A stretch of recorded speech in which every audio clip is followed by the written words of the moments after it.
कले शिवे सर्वार्थ साधिके शरणे चंडिके गौरी नारायणी नमोस्तुते। ओम जयंती मंगला काली भद्रकाली कपालिनी दुर्गा क्षमा शिवा धात्री स्वाहा नमोस्तुते। ये पावन भूमि जहाँ पर गंगा सागर में विलीन हो जाती है, गंगा सागर में खो जाती है, जिसका नाम है गंगा सागर। गंगा जब सागर में मिल गई तो सागर का नाम भी गंगा बन गया और नाम बन गया गंगा सागर। आओ आज इस गंगा सागर को नमन करके अपना जीवन सत्यम शिवम तरफ बनाए। ये वह स्थान है जहाँ कपिल मुनि ने तपस्या की थी। ये वो स्थान है जहाँ कपिल मुनि का मंदिर। ये वही परम पावन भूमि है जहाँ पर सगर के 60,000 पुत्रों को मोक्ष मिला। ये मोक्ष दायिनी है, ये पाप नाशिनी है, ये मोक्ष की दाता है, ये कलयुग के पापों को हरण करने वाली श्री गंगा। आओ गंगा को नमस्कार। ये गंगा गंगोत्री से चलती है और गंगोत्री के अंदर शिव की जटाओं में खो जाती है, हिमालय में फूलती रहती है और हिमालय के बाद में गंगा हरिद्वार में आती है। हरिद्वार के बाद में प्रयागराज में आती है और प्रयागराज से चल करके गंगा सागर में विलीन हो जाती है।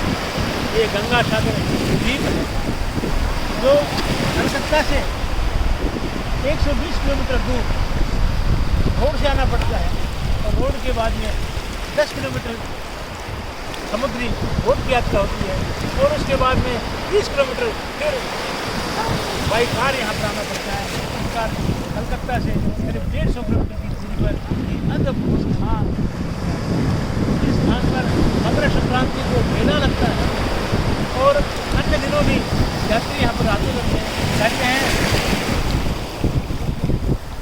और तीर्थ सब बार बार गंगा सागर एक बार। क्योंकि गंगा सागर एक बार इसलिए है क्योंकि गंगा सागर का जो रास्ता था बड़ा दुर्गम रास्ता था, यहाँ पर आने में महीनों लगते थे, यहाँ पर आने का कोई साधन नहीं था। लेकिन आज सब जगह साधन है, एक दिन की यात्रा संभव की जा सकती है।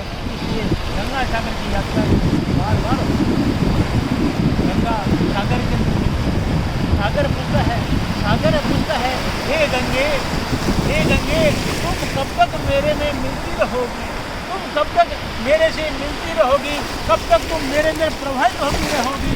गंगा कहती है हे सागर जब तक तू खारे से मीठा नहीं हो जाता है तब तक मैं तुम्हारे अंदर मिलती रहूँ। गंगा कहती है सागर मैं तुम्हारे खारेपन को दूर करूँगी और गंगा सागर भर करके मैं अपने आप में विलीन हो जाऊँगी। इस पावन तीर्थ के अंदर कपिल मुनि तपस्या करते थे। कपिल मुनि तपस्या के अंदर विलीन थे, सौम्य स्वभाव तपस्या में विलीन। उधर सगर के 60,000 पुत्र आए और सगर के पुत्रों ने देखा कि कपिल मुनि ने हमारा अश्व चोरी कर लिया है। तब सगर के 60,000 पुत्रों ने कपिल मुनि को अब शब्द कहना शुरू कर दिया, उनका अपमान किया, उनको और यातनाएं दी। तब कपिल मुनि क्रोधित हो गए और कपिल मुनि की क्रोध की अग्नि में 60,000 सगर के पुत्र भस्म हो गए। 60,000 सगर के पुत्र भस्म हो गए, लेकिन उनकी आत्मा को शांति नहीं मिली। तब सगर और सगर का लड़का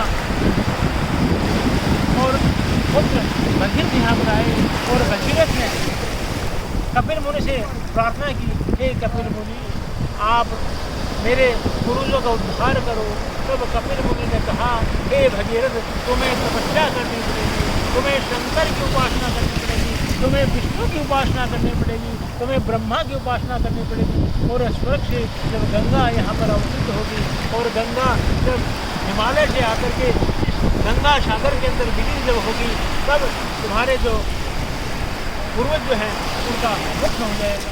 इस प्रकार श्री भगीरथ जी ने तपस्या की कि भगवान शंकर को प्रसन्न किया और भगवान शंकर को कहा त्वमेव माता च पिता त्वमेव त्वमेव बंधु च सखा त्वमेव विद्या द्रविड़म त्वमेव सर्वम मम देव देव। भगवान आंसू को जब प्रकट हुए तो गंगा अवतरित हुई और गंगा हिमालय से चल करके गंगा सागर के अंदर आई और गंगा सागर के अंदर कपिल मुनि की आश्रम में जो सगर के 60,000 पुत्र थे उनका मोक्ष हुआ। आओ आज इस परम पवित्र स्थल के ऊपर अपना मत्था टेक करके स्नान का आनंद लेकर के अपने जीवन को सत्यम शिवम सुंदरम बनाए। वंदे मातरम वंदे मातरम वंदे